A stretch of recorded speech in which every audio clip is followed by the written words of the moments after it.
रे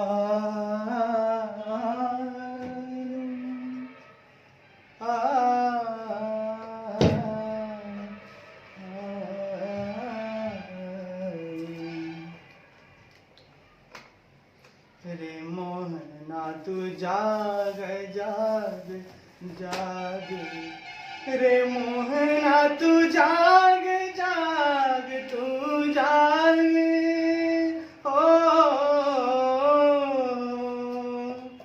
रे मोहना तू जाग जाग के जाग जाग तू ही जाग जाग मोहना, ओ मोहना मोरे जाग जाग,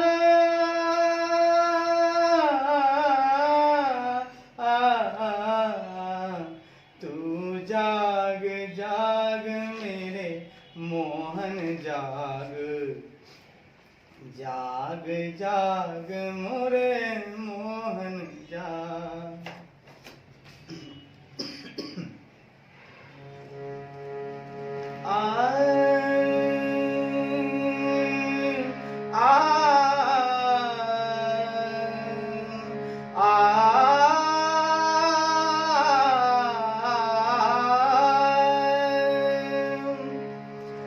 राग का मोद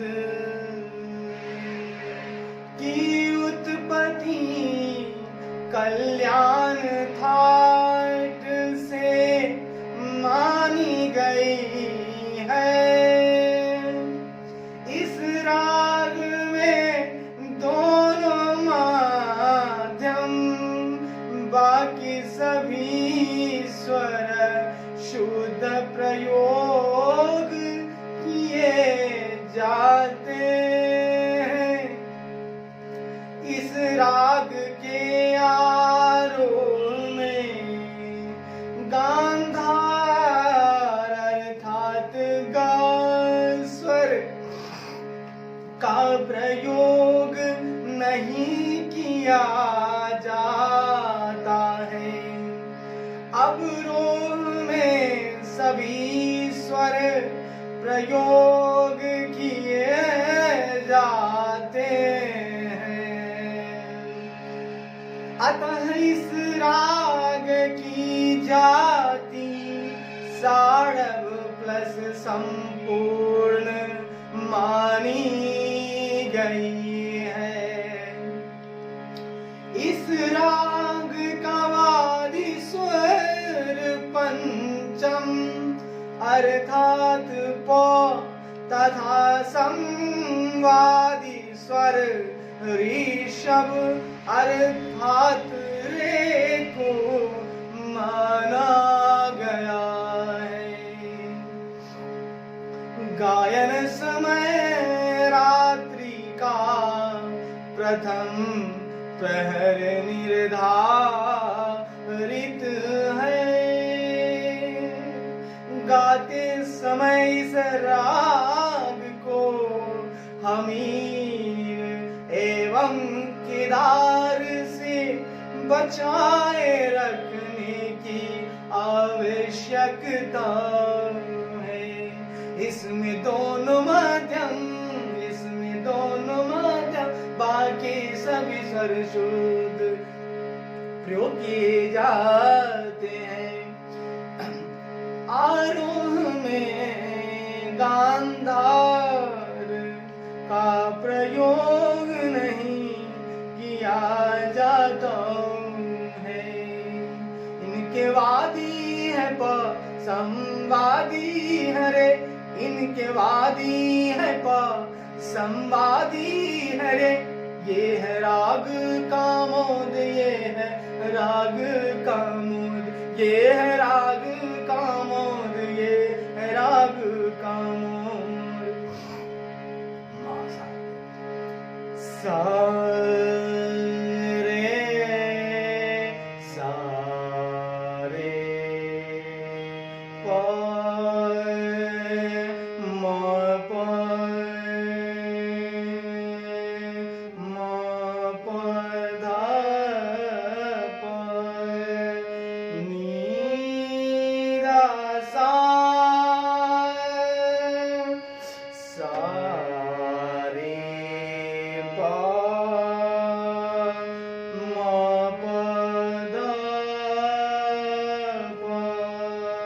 नी धा सा सा नी धा प म प ध प ग म प ग म रे सा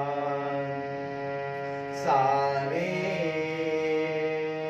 प म प ध प नी धा सा सा नी धा प म प ध प ग म प ग म रे सा सा रे म सा रे प म प ध प नी धा सा सा नी धा प म प ध प ग म प ग म रे सा सा रे प म प ध प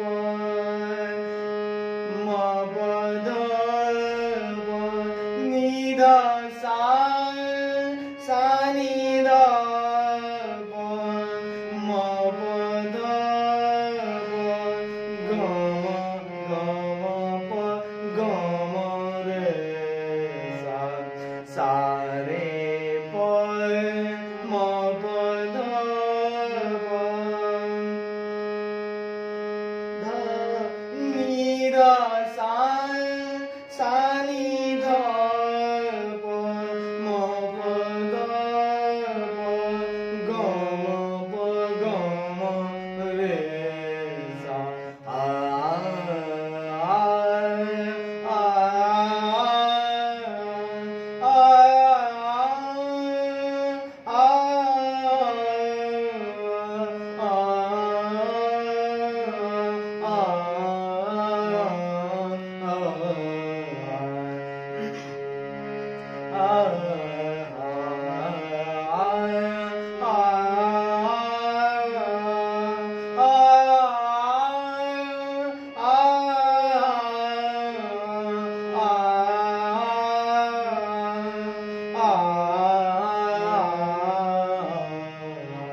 सा रे प म प ध प नी धा सा सा नी धा प म प ध प ग म प ग म रे सा आलाप। अभी हम लोगों ने आरोह अवरोह किया। आरोह सीखते हैं मित्रों। राग कामोद में जो आरोह है उसमें कोमल म और अवरोह में कोमल और शुद्ध दोनों म का प्रयोग किया जाता है। सुनेंगे। और इसमें वर्जित है गांधार स्वर, आरोह में वर्जित है और अवरोह में सभी स्वर आते हैं। आइए देखते हैं मित्रों। सा रे प म प ध प नी धा सा, ये आरोह हुआ। अवरोह सा नी धा प म प ध प ग म प ग म रे सा। अब हम लोग आलाप लेंगे। एक बार हम लोग प्रयास कर लेते हैं फिर से आरोह अवरोह का।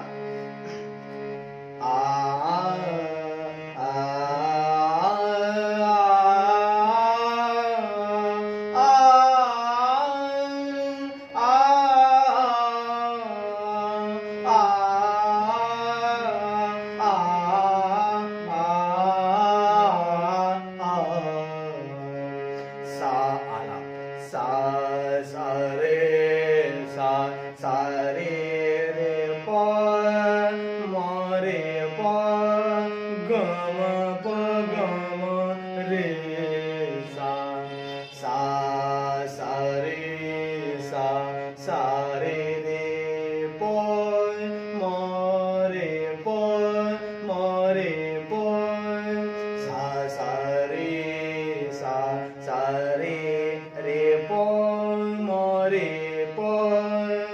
गम प गम रे सा आ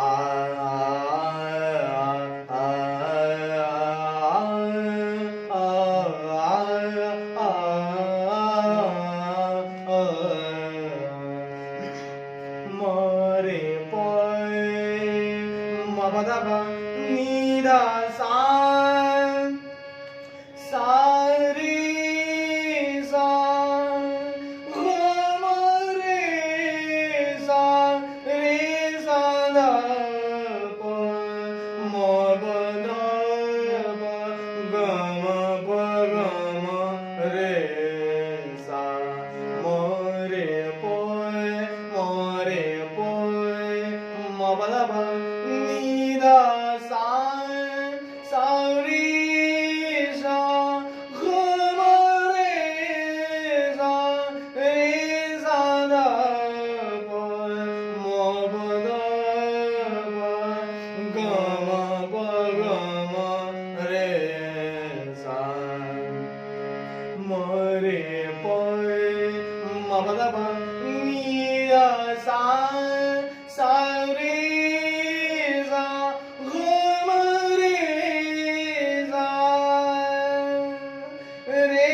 सा दा प मबदब गम प गम रे सा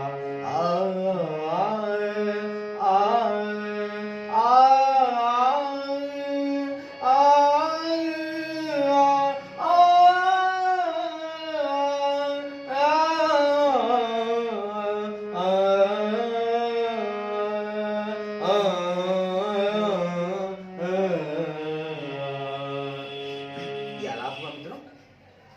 अब हम चलते हैं अस्थाई। ये छोटा ख्याल है अस्थाई। मरे प मबदब प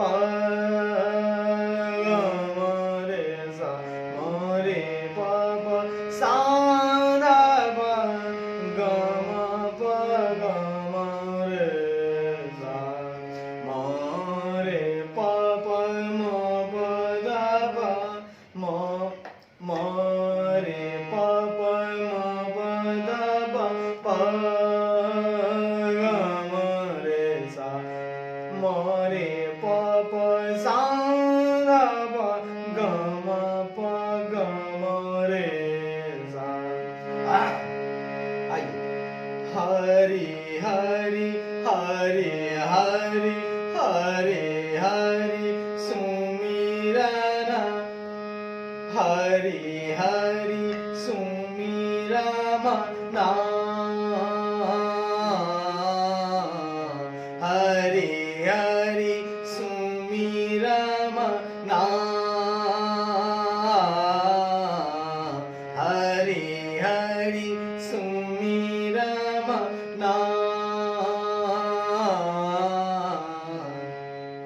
तन मन की सब मिटत यातना तन मन की सब मिटत यातना हरि हरि सुमिरन हरि हरि सुमिरन हरि हरि सुमिरन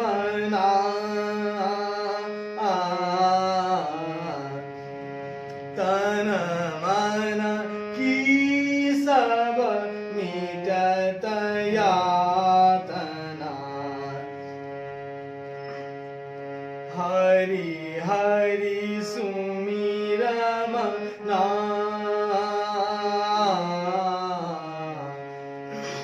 तन मन की सब मिटत यातना मोरे पप मोबद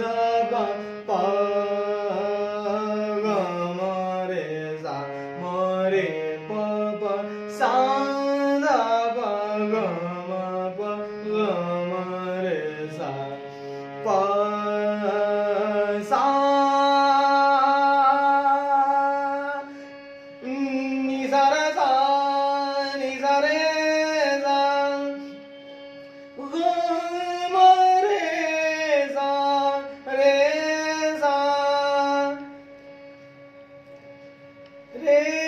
सा दा प ग ग म प ग म रे सा सुमिरना सुमिरना बिनु है जन्म कारथा सुमिरना बिनु है जन्म कारथा सुमिरना बिनु है जन्म कारथा सुमि सुमि सुमिरत सुमिरत धन्य होता है रसना सुमिरना सुमिरना बिनु है जन्म जन्म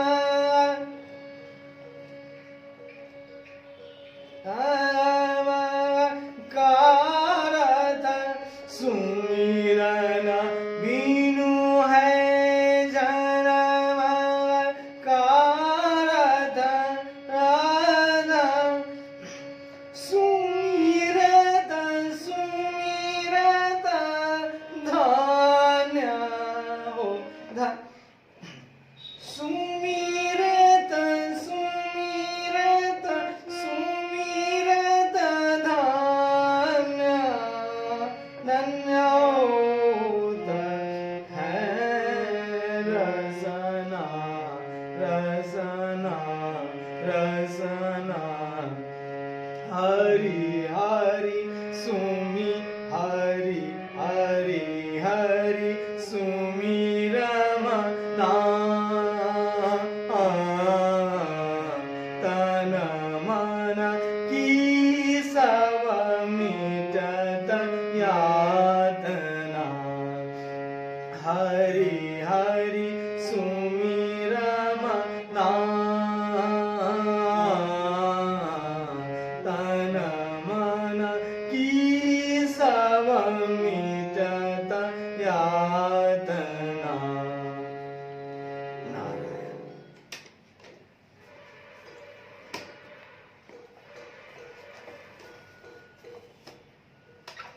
धन्यवाद मित्रों।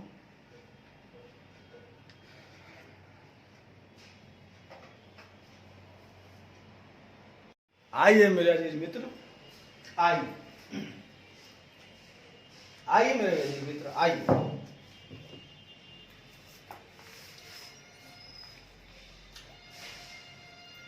हम लोग कॉन्सेप्ट ऑफ स्ट्रेटजी पे ध्यान, ठीक है। आइए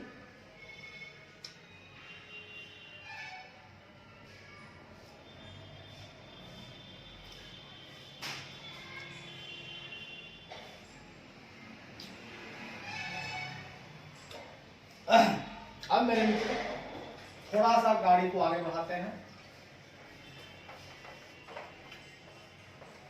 आइए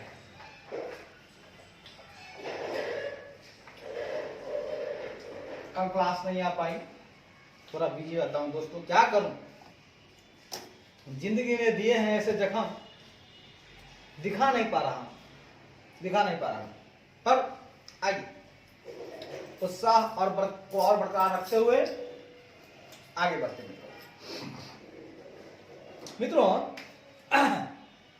मैं कुछ महत्वपूर्ण दूसरे डिफिनेशन को, ठीक है, दे रहा हूं जो कि इस टर्म को समझाने के काम आए हैं। हाँ, अब मैं दिख रहा हूं नीचे लिखे कुछ महत्वपूर्ण परिभाषा, नीचे लिखे कुछ महत्वपूर्ण परिभाषा है जो हमें इस टर्म को समझने में मदद करेगा, ठीक है ना, समझने में मदद करेगी। किस टर्म को? स्ट्रेटेजिक टर्म को। ये स्ट्रेटेजिक टर्म है, इसको समझने में मदद करेगी। सबसे पहले हमारे साहब आ रहे हैं यहाँ पे Igor H Ansoff, Igor H Ansoff, Igor H Ansoff, अरे Igor H Ansoff, Igor H Ansoff, Igor H Ansoff, Igor H Ansoff, Igor H Ansoff, Igor H answer.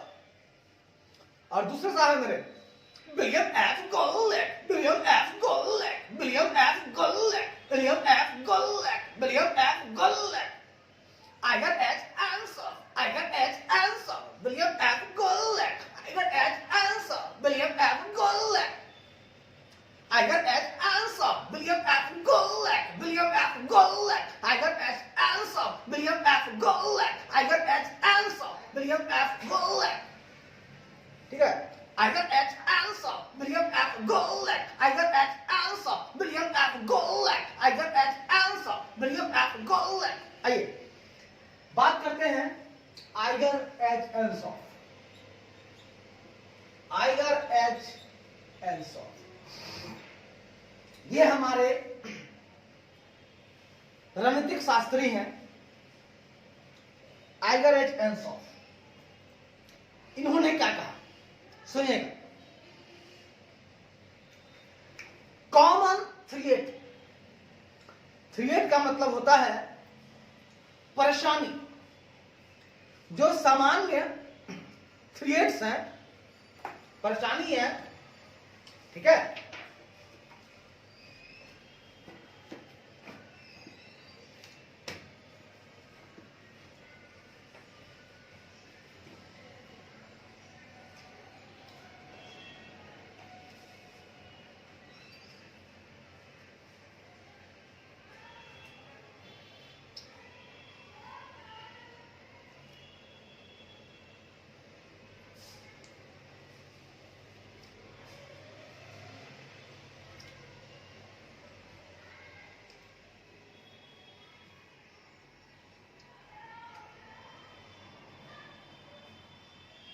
Sorry, thread है। थ्रेड का मतलब होता है सर धागा। Thread का मतलब क्या होता है सर? धागा होता है। तो आइए सर, जो सामान्य धागा है among the organization's activities and product markets that defines the essential nature of that the organization has or planned to be in future। तो मैं कहना चाहता हूं मित्रों, मैं कहना चाहता हूं मित्रों कि जो सामान्य धागा है ऑर्गेनाइजेशन एक्टिविटीज और प्रोडक्ट मार्केट के बीच, वो क्या है? एक सामान्य धागा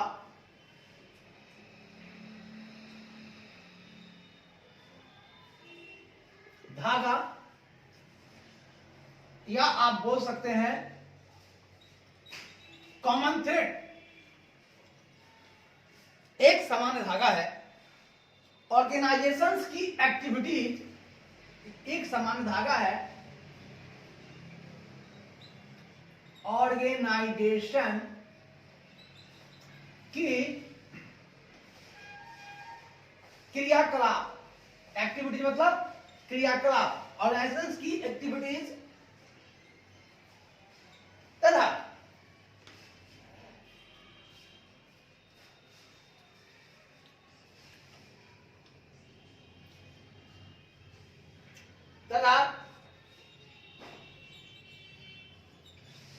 ऑर्गेनाइजेशन की प्रोडक्ट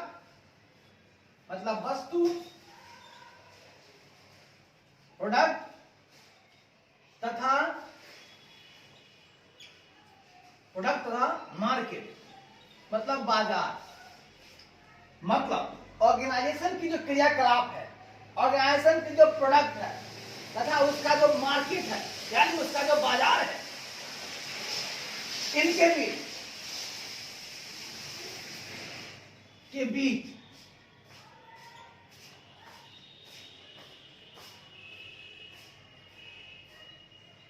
एक सामान्य धागा यानी कॉमन थ्रेड यह है कि एक कॉमन थ्रेड यह है कि क्या है सुनिएगा, यह है जो परिभाषित करता है कि समझ धागा है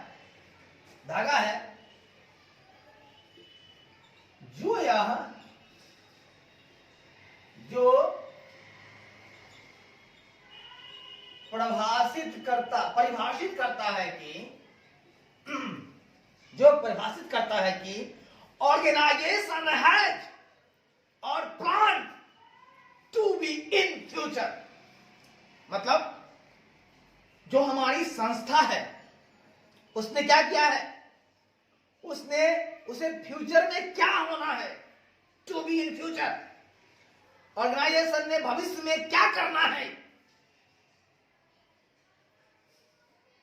इन सबों को लेकर उन्हें क्या करना है कि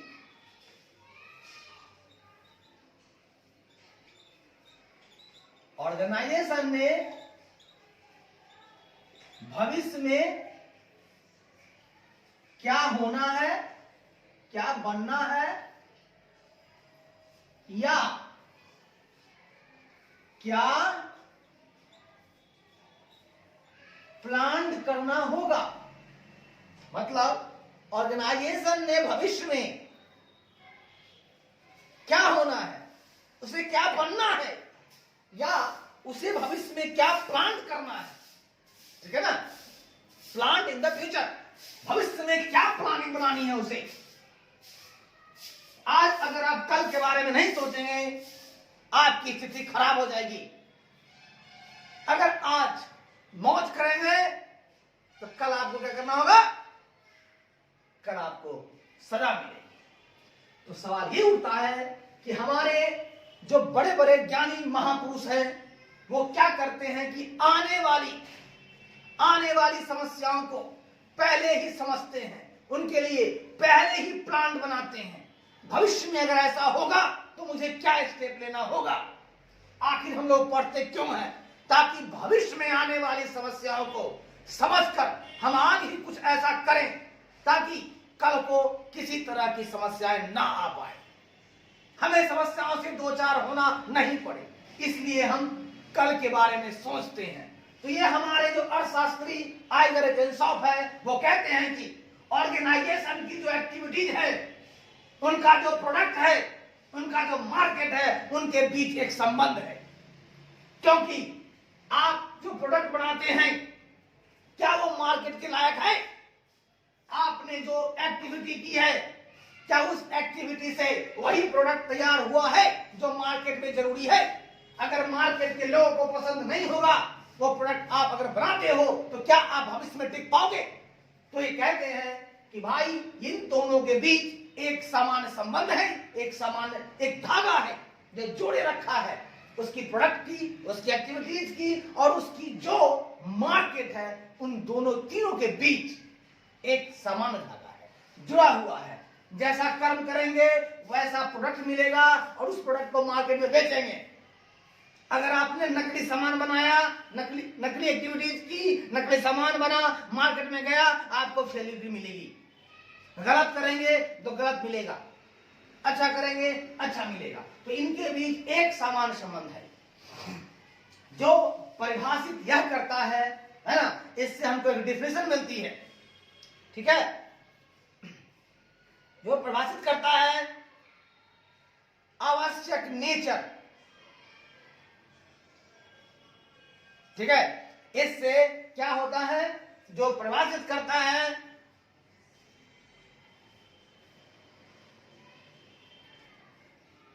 करता है व्यापार की सबसे जरूरी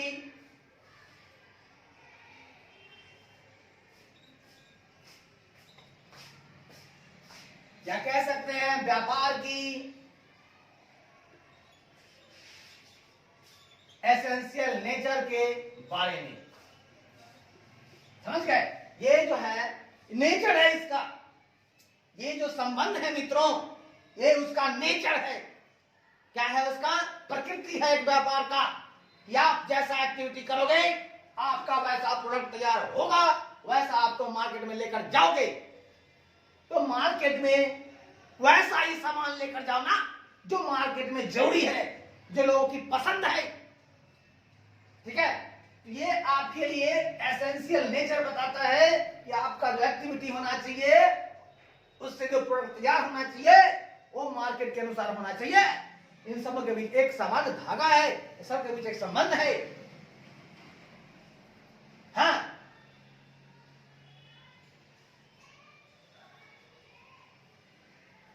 क्या परिभाषित करता है व्यापार के एसेंशियल नेचर को के बारे में कि ऑर्गेनाइजेशन ने भविष्य में, है ना,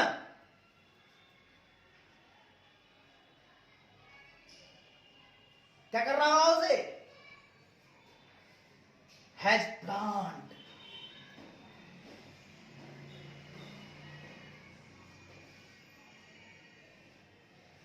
मतलब ऑर्गेनाइजेशन ने भविष्य के लिए प्लान करना होगा। ऑर्गेनाइजेशन को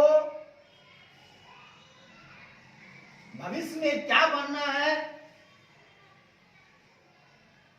या उसे भविष्य के लिए, क्या उसने भविष्य के लिए प्लान किया है? क्या उसने भविष्य के लिए प्लान किया है?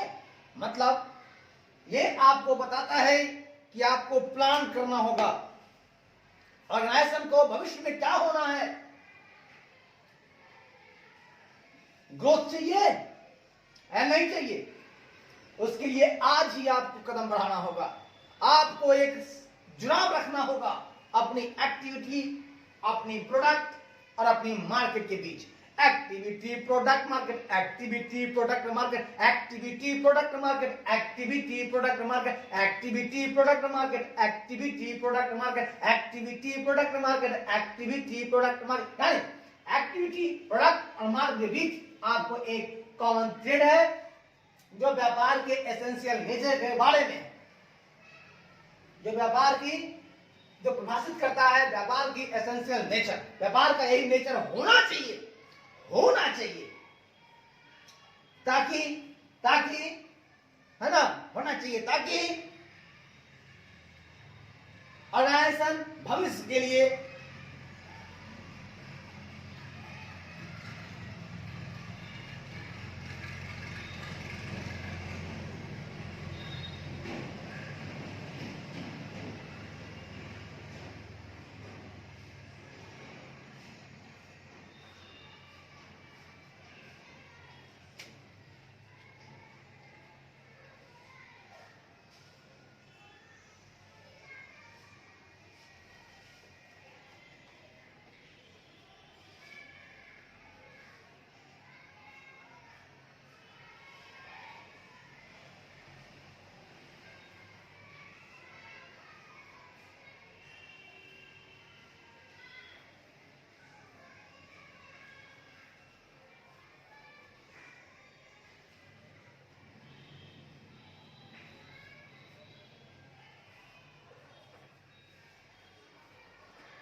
ठीक है,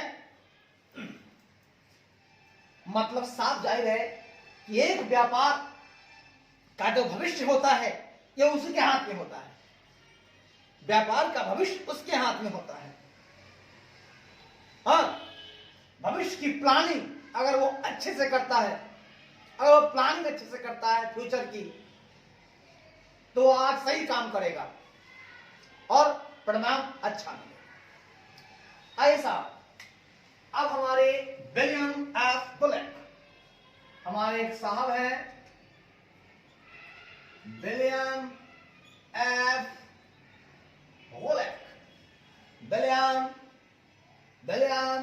एफ बुलेट, Glueck, William F Glueck, Glueck, Glueck, Glueck, William F Glueck, William F Glueck, William F Glueck. आइए, इन्होंने क्या कहा? A unified, comprehensive and integrated plan designed to assure that the basic objective of the enterprise are achieved. कहता है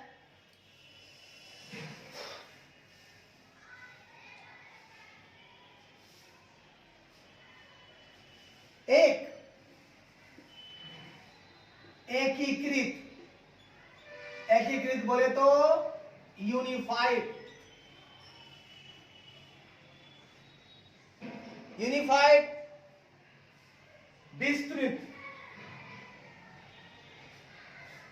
मतलब comprehensive,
विस्तृत बोल सकते हैं, व्यापक, कॉम्प्रिहेंसिव, एक एकीकृत, विस्तृत तथा इंटीग्रेटेड, तथा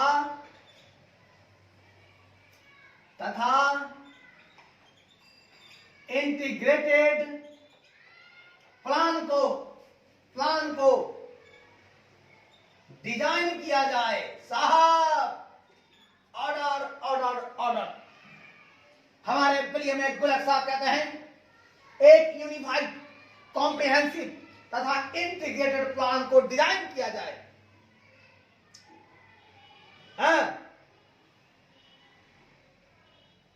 जिससे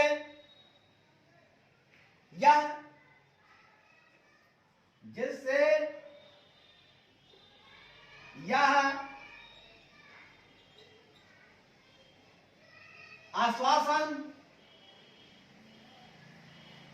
जिससे यह एश्योर या निश्चित, जिससे यह निश्चित एश्योर हो जाएगी, मतलब एक ऐसा प्लान बनाइए जिससे निश्चित हो जाए कि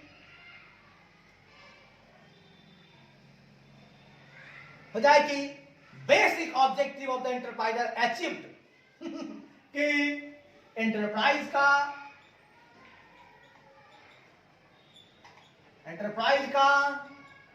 बेसिक ऑब्जेक्टिव प्राप्त हो जाए। वाह मेरे, वाह वाह वाह साहब वाह। हमारे जो विलियम एफ ब्लेक साहब हैं, वो बड़ी अच्छी बातें बोले। बोलते हैं सर कि जो भी प्लान आप बना रहे हो ना भविष्य के लिए, वो प्लान यूनिफाइड होनी चाहिए, कॉम्प्रिहेंसिव होनी चाहिए, इंटीग्रेटेड होनी चाहिए। Unified, comprehensive, integrated, unified, comprehensive, integrated, unified, comprehensive, integrated, unified, comprehensive, integrated. मतलब प्लान कैसा होना चाहिए? Unified, comprehensive, integrated. इस तरह का डिजाइन किया जाए जिससे यह आश्वस्त हो जाए आदमी, वो निश्चित हो जाए कि एंटरप्राइज जो है वो बेसिक ऑब्जेक्टिव प्राप्त कर लेगा, कि एंटरप्राइज का बेसिक ऑब्जेक्टिव प्राप्त हो जाएगा। टेंशन नहीं लेना है।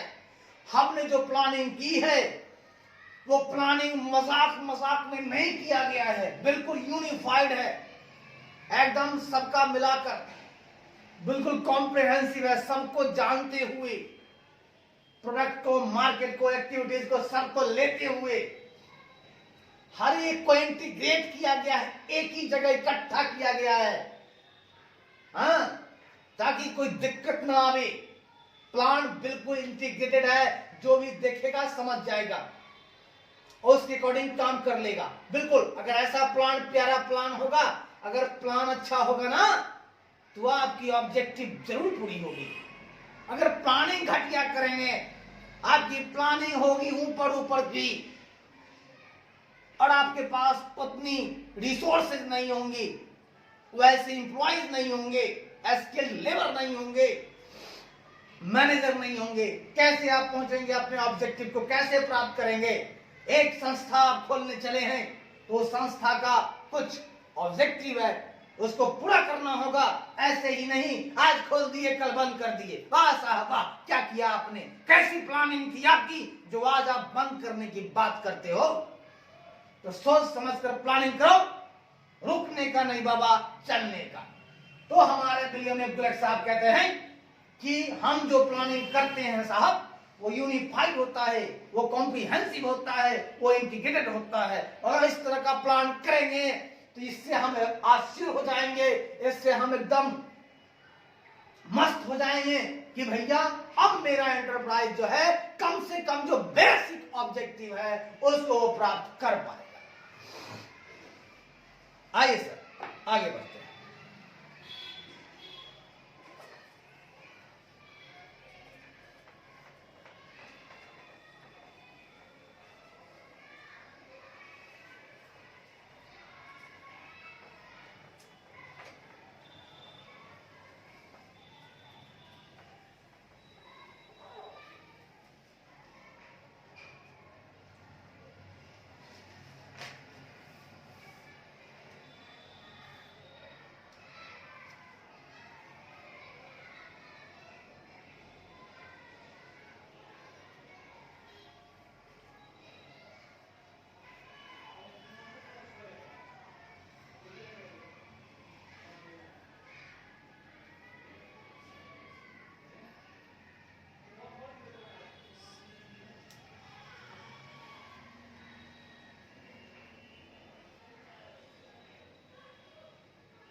जी 2 मिनट फ्री हैं,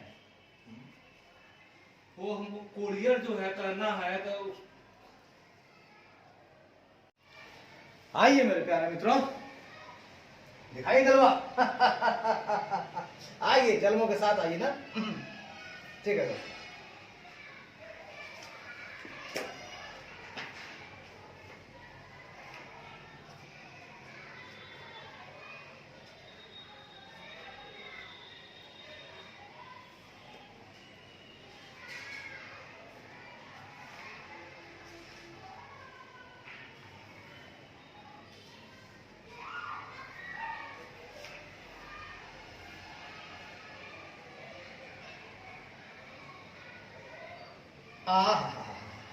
अनुभव अनुभव अनुभव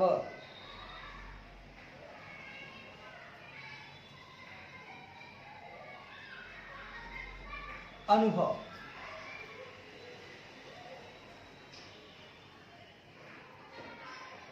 अनुभव करना। मित्रों कहता क्या है, सुनिए जरा सा। ए strategy is consequently,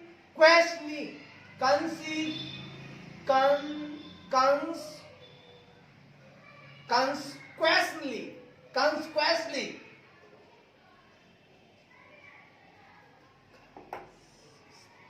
sorry, consciously. Sorry मित्रों, sorry.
सावधानी के साथ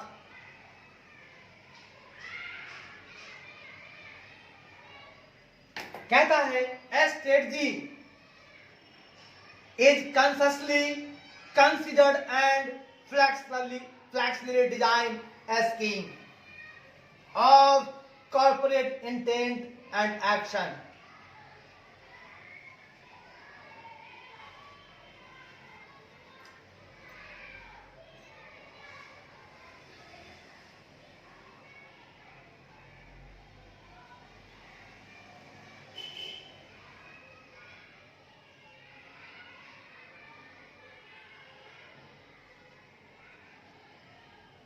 अब प्यार मोहब्बत चलेगा। स्ट्रेटजी क्या है सुनेगा।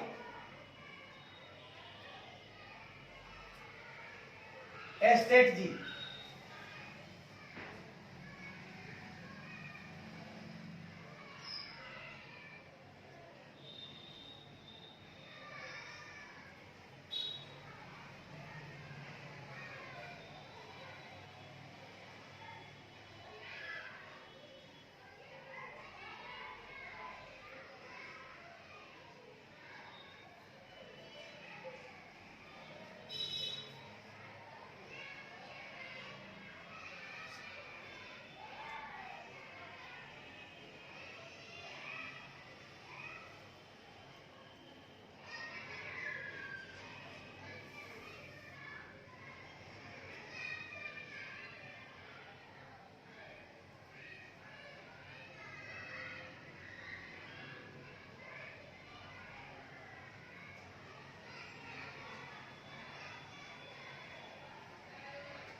सुनेगा सर। स्ट्रेटजी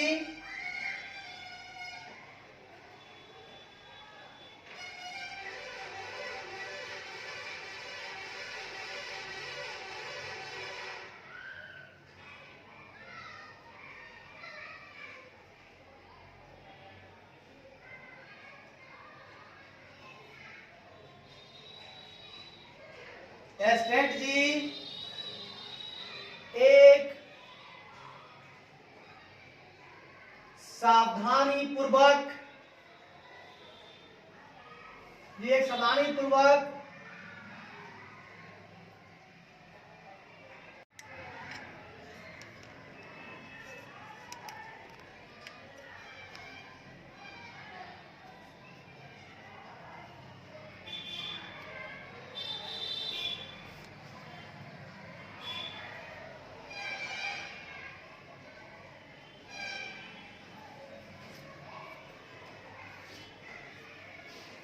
स्ट्रेटजी एक सावधानी पूर्वक कंसिडर्ड मतलब विचार किया गया तथा फ्लेक्सिबली डिजाइन किया गया, मतलब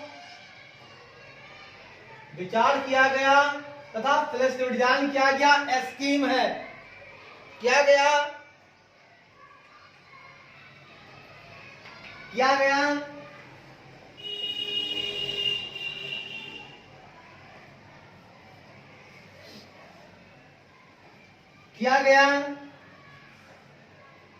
कॉर्पोरेट के इंटेंट और एक्शन,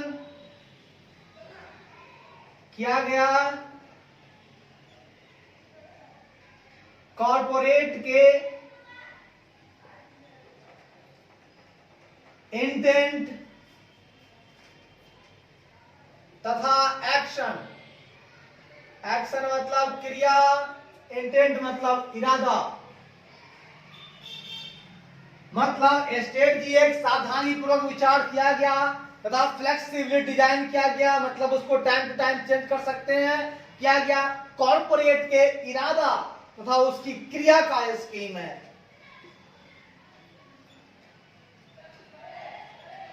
मतलब उसके इंटेंट का और मतलब साफ है मेरे मित्रों कि हमारी जो स्ट्रेटजी है ना कुछ कहना चाहती है। ये स्ट्रेटजी हमारी मुझे इस काबिल बनाती है, हम स्ट्रेटजी बनाते हैं ताकि हम अपने कॉर्पोरेट इरादे को है ना, अपनी एक्शन को हम पा सके। तो एक्शन चाहते हैं तो उसके लिए आपको स्ट्रेटजी बनानी होगी। स्ट्रेटजी बनानी होगी तो स्ट्रेटजी कैसी होनी चाहिए? फ्लेक्सिबल होनी चाहिए, कभी जरूरत पड़े तो उसमें बदलाव कर लेंगे।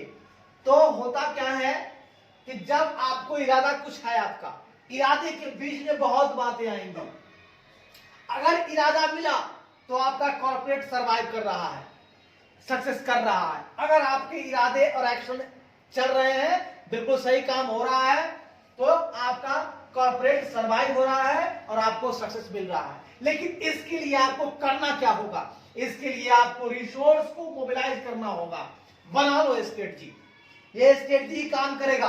आपके रिसोर्स को मोबिलाइज करना है, कैसे करना होगा, क्या करना होगा? आपके ह्यूमन एफर्ट्स हैं, उनका बिहेवियर है, उसको दिशा दो। आपका इवेंट्स है, आपको प्रॉब्लम मिला है, उसको हैंडल कर लो। आपको अपॉर्चुनिटी मिल रहा है, परसीव हो रहा है, अनुभव कर रहे हो, उसको यूटिलाइज कैसे करना है, यूटिलाइज तो स्ट्रेटजी बना लो। चैलेंज मिल रहा है, थ्रेट्स मिल रहा है, चुनौतियां मिल रहा है, मुकाबला करना है, स्ट्रेटजी बना लो।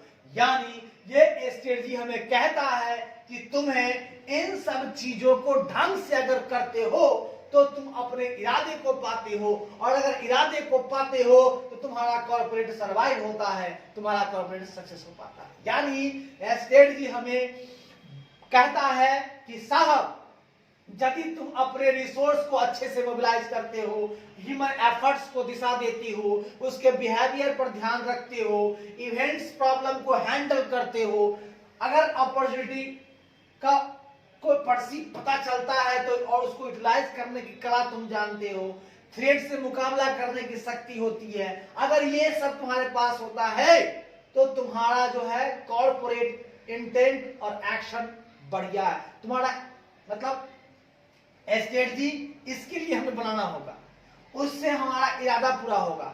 जैसे ही मेरा इरादा पूरा होगा कि मेरा व्यापार जो है सरवाइव कर जाएगा और सक्सेस, यानी स्ट्रेटजी हम बनाते हैं कॉर्पोरेट के सरवाइव के लिए, उसके सक्सेस के लिए बनाते हैं कि हमको स्ट्रेटजी इसलिए बनानी है ताकि हमको चाहिए मेरा व्यापार सरवाइव कर सके, उसे सफलता मिल सके। और अगर सफलता चाहिए तुम्हें तो तुम्हें क्या करना होगा? स्ट्रेटजी बनानी होगी, ठीक है ना?